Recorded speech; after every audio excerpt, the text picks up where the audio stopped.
Okay. Right, so it is here in Rechavia, and it's Parshas Behar. So Behar, obviously, there, at the beginning anyway, there are two main themes. One is Shemitah, and one is Yovel. Okay, so let's just jump in there and just remind ourselves about that. V'yidabel Hashem al Moshe Behar Sinai lemor, and Hashem speaks to Moshe in Mount Sinai to say, the Alshich, obviously this is an Alshich Shiur, he's going to be intrigued with the lemor, to say. Dabar b'nei Yisrael, speak to the Jewish people, v'amarta leim, and say to them, Kisava la'oretz Hashem, ani nosin lachem, when you come to the land which I'm going to give to you, yishavta ha'oretz Shabbos Hashem. Then the land will observe a Shabbos Lashem. Not that you should observe a Shabbos Lashem, you farmers, but the land itself. That will take us in too much of a Kabbalistic direction of the Alshich, and I'm not going entirely there tonight. But the Alshich has got something to say in this which is absolutely astonishing. But first of all, let's look at what Rashi has to say. So Behar Sinai. So the obvious question is, and the Alshich deals with this as well, is why does it say Moshe Behar Sinai and then talk about these particular mitzvahs, the mitzvah of Shemitah, the mitzvah of Yovel? What about all the other mitzvahs? So there seems to be something special about this. But Rashi says, and he's quoting a medrash, all the mitzvahs are said in Sinai. In Lama Shemitah, Nemra Kol Laseo Prater B'Tadega B'Sinai Af Kulam. No, it's an example. Just like that Shemitah was given in Mount Sinai, along with all the minutiae, or minutiae, I checked this out before. There's three in one website, three ways to say it. Minutiae, that's the way I say it. Minutia, some people say, but anyway, we get the idea. All the absolute details down to the atomic level were said at Mount Sinai, and similarly that applies to that. So it's an example for all of them. That's answer number one. And then Rashi says, why it say Shabbos Lashem? Shem Hashem, Kishem Shenema B'Shabbos Bereshis. The idea of Shemitah, it's the earth, the land of Israel rather, the land of Israel observing a period of rest in a 6 or 7 year cycle to Hashem, just for the same purpose and the same function as Shabbos that we have during the week, right? So the Alshich wants to know, if that's the case, why isn't it the Ten Commandments? Right? If it's the Ten Commandments and it's telling us in the Ten Commandments that you've got to rest and then say it became, ha'oretz or something like that. So it seems the Alshich is not terribly pleased with that answer, or not. He doesn't feel it's a sufficient answer. So let's jump into the Alshich. And for those of you who watch my Alshich Shiur, you will recognize this sefer. Although I should point out there is a new one, which is 8 volumes, but let's leave that aside. And so the Alshich says, having asked the question, why isn't it in the Aseret Dibros, throws in another one. If it's performing the same function, then surely you would say that wherever the Jews are in the world, wherever a Jew becomes a farmer, whether it's in Hungary or whether it's in America, those of you here, probably I'm guessing you, will be familiar with the word Woodstock, or the name Woodstock. I know you will, because you come from New York. In New York State, there was a famous music festival, depending on your taste in music, whether you call it music. A famous music festival happened there in the 60s, and it was a farm. It was a farm by somebody called Jaeger, and Jaeger was a Jew, and he got a lot of anti-Semitism. When we're usually very sensitive to anti-Semitism, but I'd have to say I might myself have been on the side of the anti-Semites on that occasion, when 500,000 people, scantily dressed, descended in my town, which is still there incidentally, full of the old hippies. The damage to their kids must be enormous. But anyway, basically, let's get back to this. So why isn't it in Chutz La'oretz that we also observe, if that's what its function is, to remind you that Hashem made the world? So why not have it if you're a farmer in New York or Scotland? I just happened to mention Scotland, I don't know why. So why not have that as well? Good. So the Alshich points out the following things. So I'll read a little bit to you, because just to prove I'm a rabbi. So the question stands: why doesn't it say that? Why isn't it included in the Ten Commandments? Ki halo asher nasa remes chidush olam be'eretz nasa b'chutz la'aretz. Because if it's about Hashem creating the fact that Hashem created the world, then we could do that wherever it is. But of course, it's not so. It's an interesting question. I'm just reminding myself. What is greater, kedusha in mokom, in place, or kedusha in zman, in time? Interesting question. Yes. Kedusha, so let's consider the following thing. I mean, when we're told about the construction of the Mishkan, it says, don't break Shabbos, right? Don't break Shabbos. But the purpose of Shabbos, as we've just described, is to bring us close and focus on the fact that Hashem is there, creates the world, creates us, etc., etc. And the Mishkan essentially does the exact same thing. So you can go to the Mishkan 365 and a quarter days a year, and the 365 and a quarter days a year is going to have that same inspiration, whereas Shabbos only comes 7 days, once a week, or 7 years if we're talking about Shemitah, or 50 or so years if we're talking about Yovel. So I think you would naturally be inclined to say that the Beis Hamikdash is so kedusha in mokom, in place, geographic kedusha, if there is such a phrase, is greater than temporal kedusha. But of course it's not true. After all, the first Beis Hamikdash is only there for a very short space of time, historically speaking, as is the second. But the kedusha in Zman, Shabbos travelled everywhere with us. But not Shemitah. So here, the Alsha quotes this in Bereshis, right at the beginning of Bereshis, when it says, Bereshis, Amar Rabbi Yitzchak lo hoya tzorach lahaskal es Torah ela me'achodesh hazeh lechem.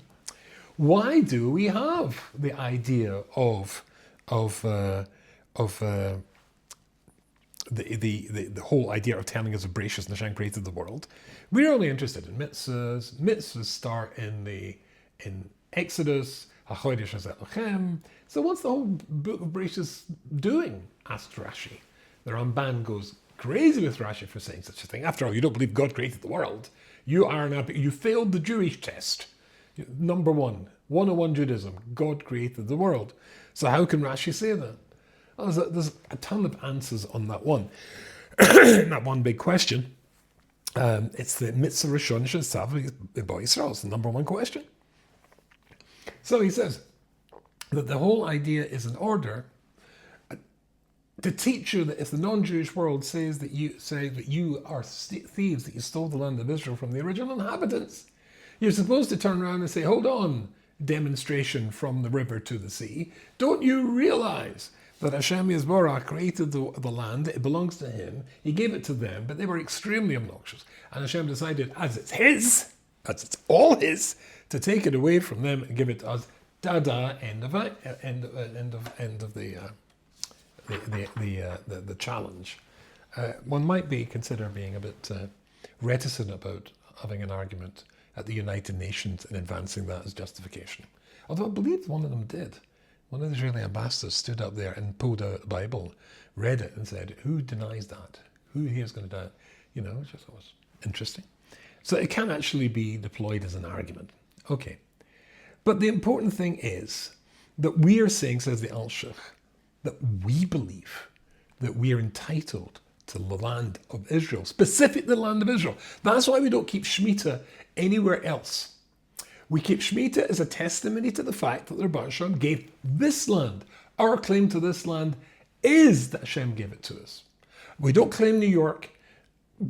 Not anymore anyway. We don't claim anywhere else in the world. We claim this land. We believe God gave us. And when the Soviets set up, and there still is, a Jewish republic, part of the Russian Federation, that is still there. It's of no interest to us whatsoever. Hashem didn't give us that. Stalin gave us that. And we see quite a distinction between HaKadosh Baruch Hu and Stalin. Okay. So therefore, That's why it's here. And that's, says the Alshach, why the Pasuk says, right at the beginning, Dabar ben Yisrael v'mata alem ki sobel ha'aretz, we come to the land of Asher, ani nosein lachem, v'yishavta ha'aretz Shabbos l'Hashem.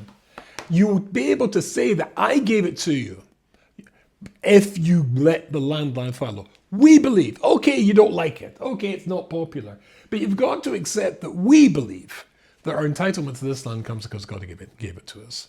In fact, I once heard when I was a boy, or saw on television, my parents had a television, I think it was only maybe 9 or 10, which Israeli general was being interviewed?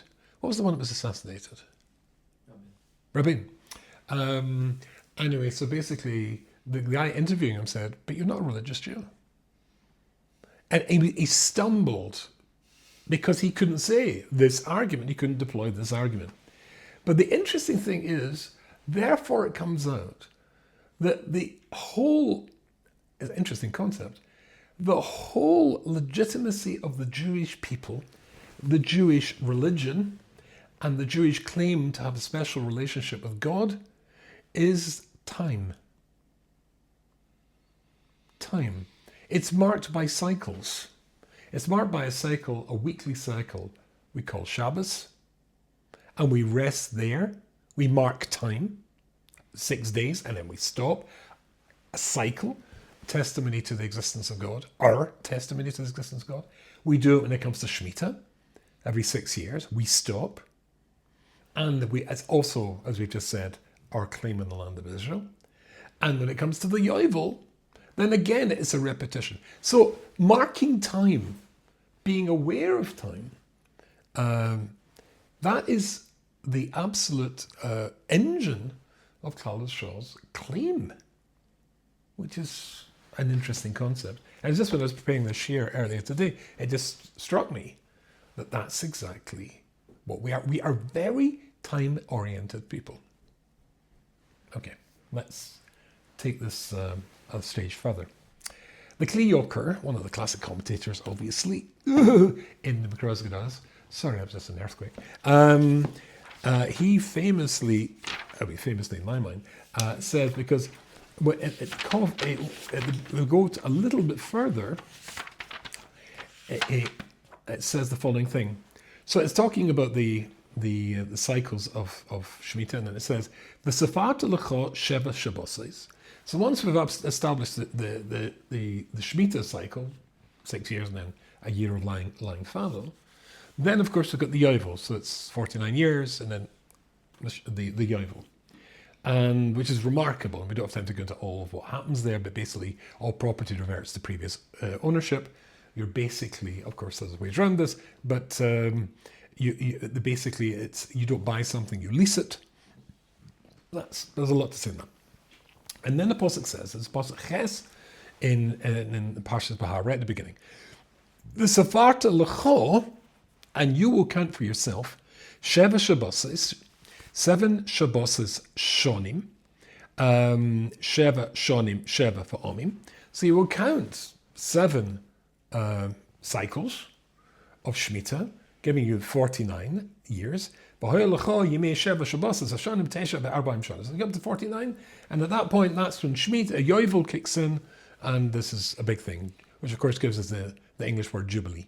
So 50 years, it's a Jubilee, usually celebrations. If a king is a king or a queen is a queen, a Jubilee it's a big deal. And then of course, if it's the centenary of something, then it's often called a double Jubilee. So that's where the word comes from. Listen to what the Kli Yoker says here. V'sefarta l'cha, and you count for yourself. Tam ha-yovel ketam ha-shmita. The name of the Yovel, or the concept of the Yovel, is like the concept of the Shemitah, which Rashi has already explained is like the concept of the Shabbos. But there's another thing here, it says when you should count it. And we're counting it, that is, these 49 years. But there's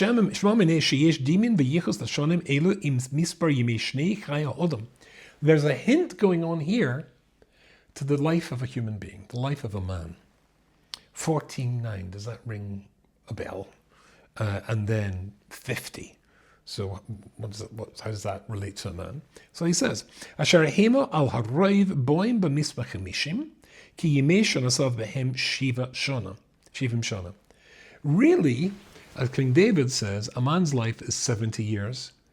And if you're really lucky, you might get to 80 years. Although today in our world, that seems to be commonly eclipsed and are overtaken.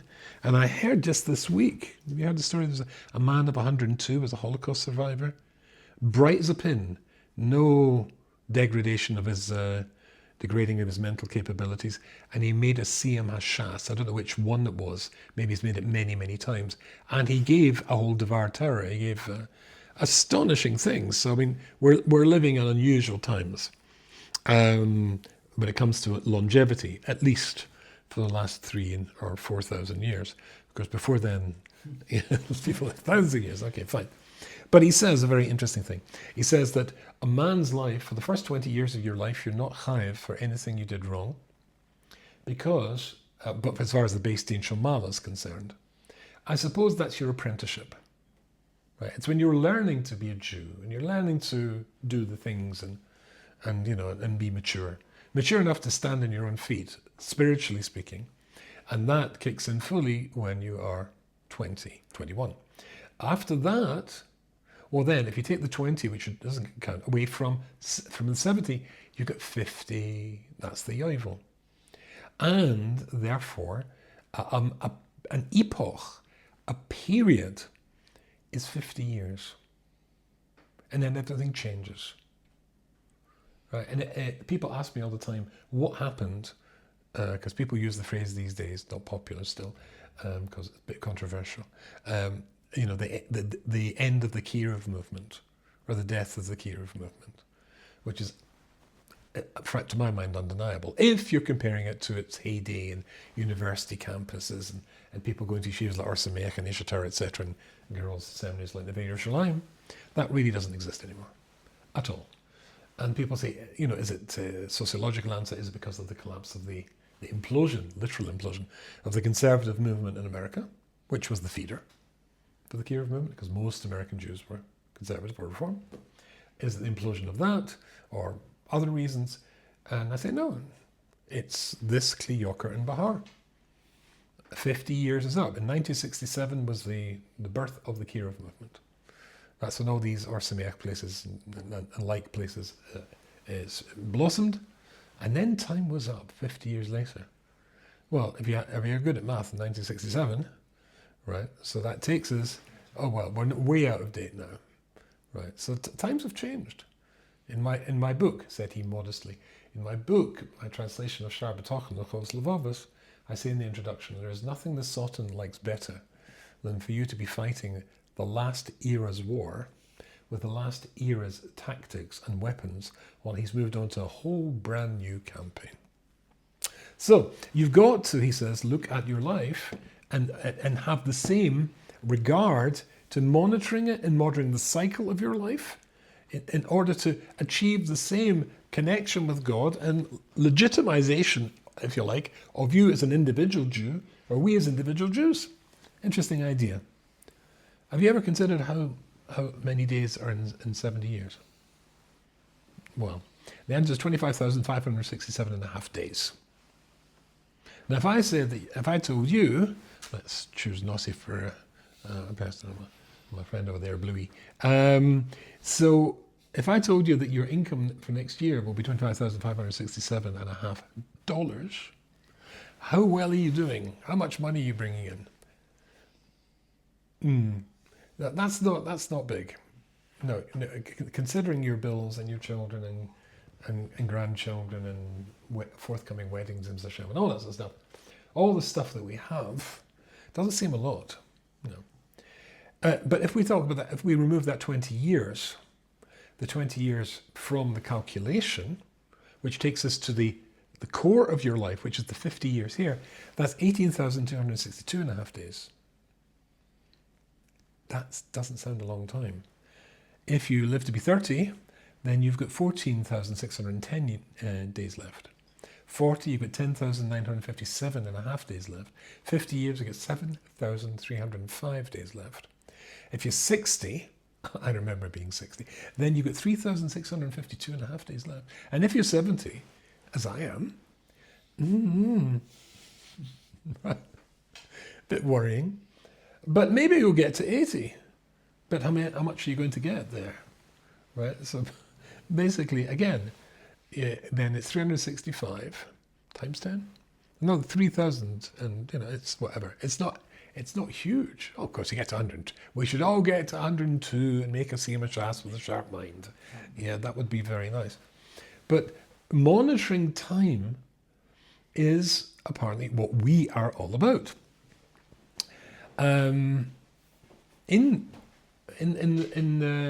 Bereshis, it says at the very beginning, as you know, Bereshis bara Elokim. At the beginning, Hashem created the world. And again, Rashi is troubled by this word Bereshis. Because Bereshis normally means Bereshis, for. Reshis is a beginning. For Reshis, and that's why Rashi says that the Hebrews struggling with that, and the Medrashes as well. And they say, oh, well, it's for something, a noun. For a noun. What was the noun? For the Jewish people, because that's called Reshis. Or for the Torah, but that's called Reshis. But in the Seder of the Vilna Gaon, which I think I'm very fond of, the Siach Yitzchok, mine's gone like Yitzchok. Come to me a second. Not Yitzchok Blazer. Maltzen. Rabbi Yitzchok Maltzen, a Talmud of the Vilna Gaon. He says, you'll find this in Baruch She'omar, an extraordinarily interesting thing. The noun that the base is describing for the sake of Israel, for the sake of Torah, he says for the sake, is time. Bereshis, literally the first. The creation of the world was the creation of time. The world, when Hashem did Bereshis, when he said, Yehi before that, but the first act of creation was the creation of time. If there was no time, then there would be, by definition, no raison d'etre for the world. We want, or Hashem wants, a world in which there is freedom of choice. Freedom of choice demands the inability to have time, the essential dictatorship of time. If you could see beyond time, there would be no choice. If you could see into the future, there would be no choice. You would see the consequences of your terrible actions. You're smoking cigarettes, and you see yourself, 40 years later as an old man with tubes coming out your lungs and some sort of green slimy liquid coming out because you have cancer of the lungs. I've been in wards as a rabbi and seen exactly that. Then I think you would not do it. Moshe would never have hit the rock. This is an interesting concept. It has to be that time is there, and time means, as Rabbi Dessler says several times, the past is done. The future is unknown and unknowable. The present, that's where you live. The present is where you live. Okay. So, there is a very, very interesting Rabbi Dessler killing base of Miktam Eliyahu, and he says the following thing. He says, maybe I'll read this to you. He says, quoting something called Rabbi Hirsch Broida, whom he refers to as Moriva Rebbe, his great Rebbe. Rabbi Hirsch Broida says the following thing: Ki lo hazman over ala adam, ela adam l'seach b'chsoich hazman.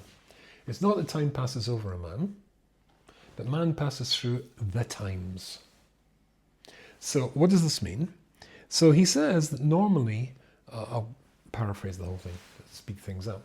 Normally, if you study history in school, and if I use that phrase to my wife, she would just immediately go, oh, roll her eyeballs. She hates history. I adore history. But anyway, if you study history in school, and history is always portrayed as a timeline. There's a horizontal line, and let's say you've got 1096. So there's a vertical line going through the horizontal, and it says 1066 96 underneath that. And 1096 is the date of the First Crusade.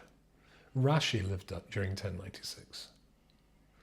Consequently, that gives you your spot in time. Okay. Now you could jump forward to, I don't know, maybe 1492. That's quite a big jump. And another line, and that is when Columbus sailed the ocean blue, when the Jews were expelled from Spain, which had become in that year a united polity, one united state, as our United Kingdom actually, with the joining of the House of Castile and Aragon, and that's modern Spain. And then you could move forward up to 1776, which we Americans will know what that means. You could go up to 1914. I look at, would you like to tell us what happened in 1914? World War One. World War One. 4 years later, 1918, end of World War One. And then you come to 1939, World War Two. 1945, end of World War Two. 6 years. Then you can come to 1948, one of the significant years in, of course, the whole of human history. Avram Avinu was born. Or, of course, the founding of the State of Israel. In 1955, certainly one of the most significant years in human history. Balfour Sorry? was No, Balfour was long, long before. so it's 1950. No, I was born then. Oh, Yes, you walked straight into that one. 1955, me, right? And then 120 years later, another, why Rubinstein is Skadash, assuming the Mashiach doesn't come and I get a real extension. And on line goes. It's considered to be, a line. He says that's not how time works. Time is not linear. And it gives the famous marshal, it's like a spiral staircase, right? Time is a spiral. And again, it's a circle that we talked about before. The circle of the week coming to Shabbos, the circle of Shemitah, the circle of Yovel, this week's Parsha.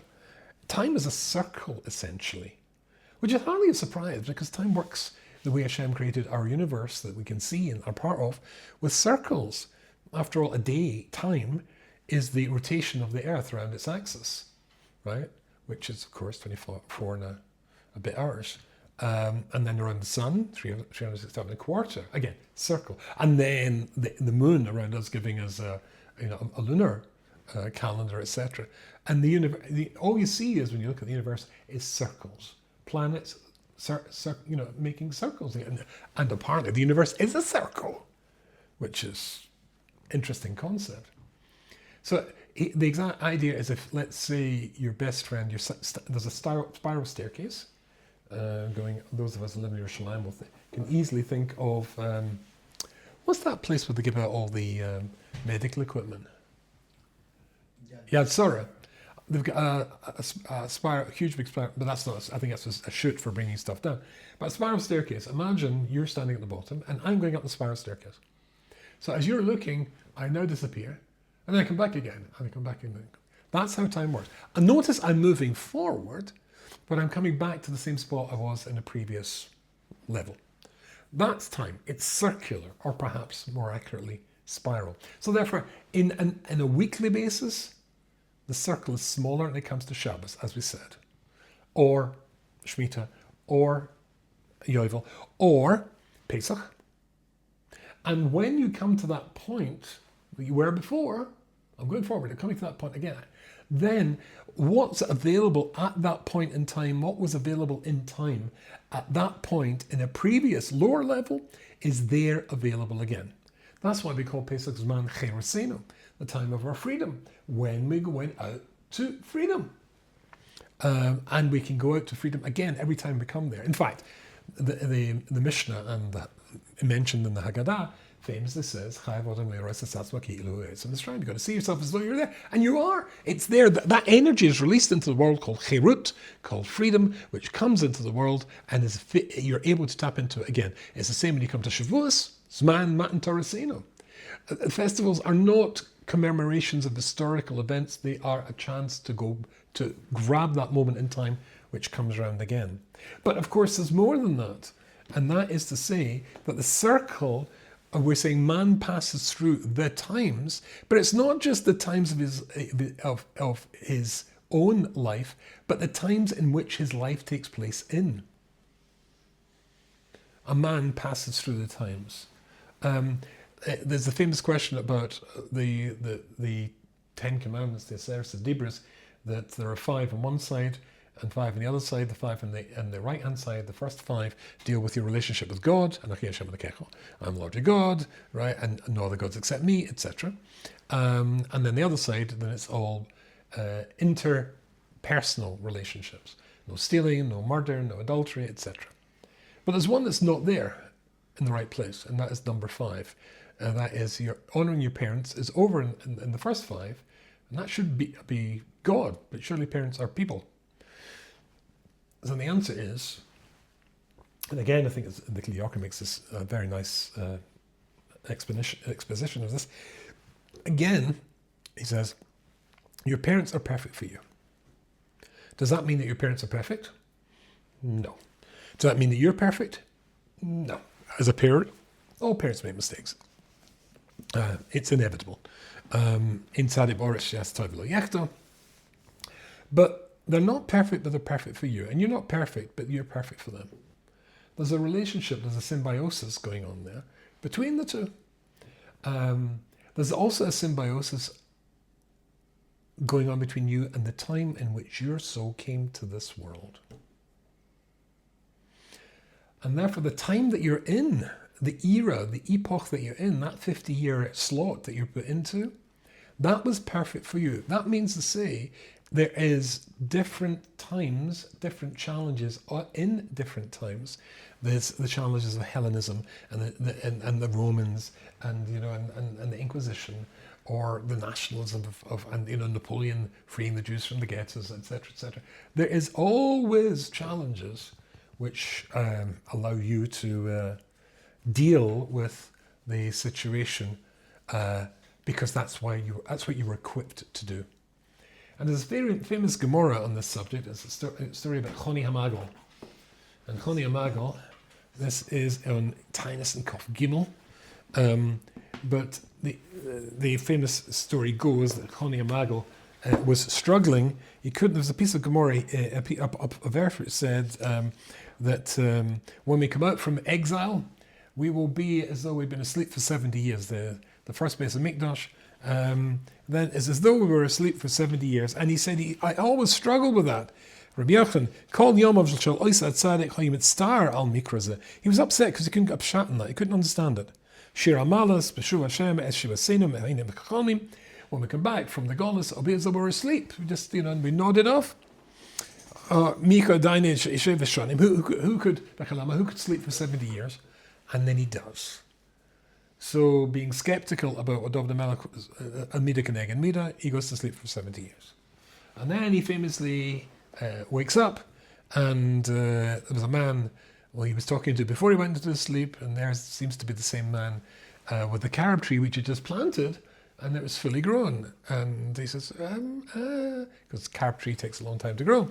And he sort of figures out that he's been asleep for 70 years. So he goes home. And when he goes home, he says, is the son of Choni Hamagel, his son, anywhere? Said the young man who he didn't recognize, his grandson. Oh, no, he's gone.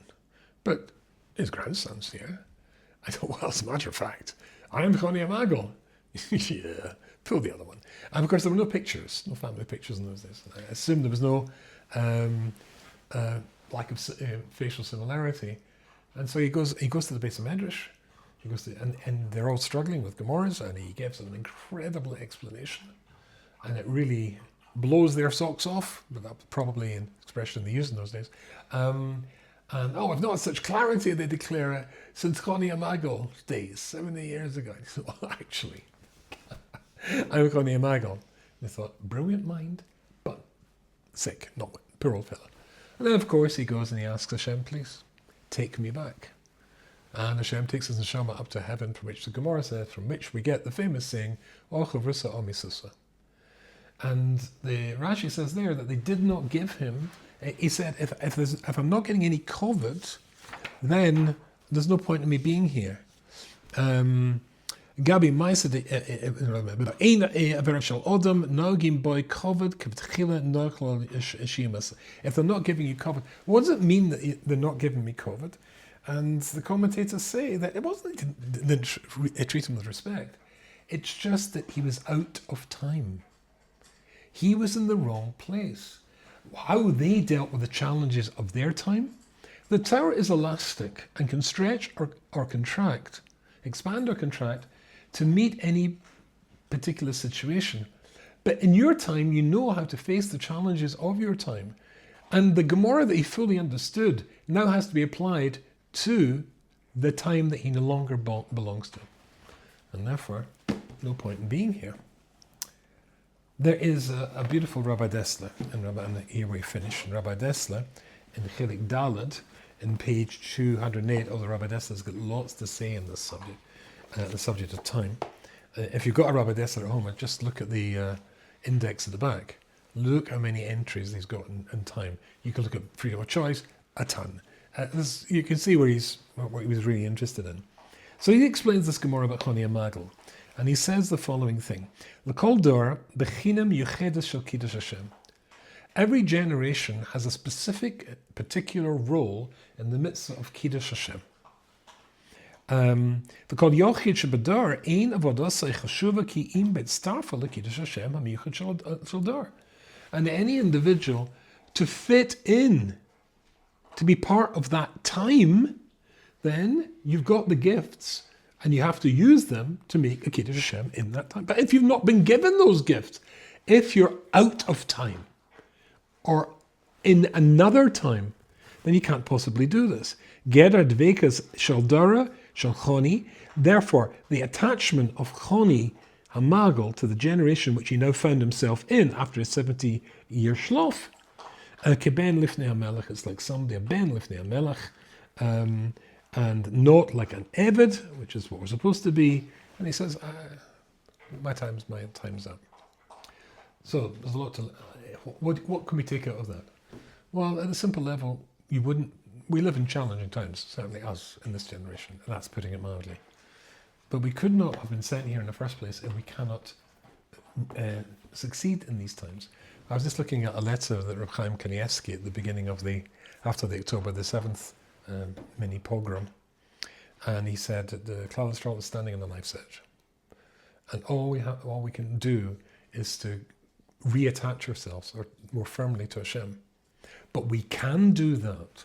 In his words was the implication or the demand that we can do it, or we wouldn't be here facing these challenges at the time. Because time is how we define our attachment to God.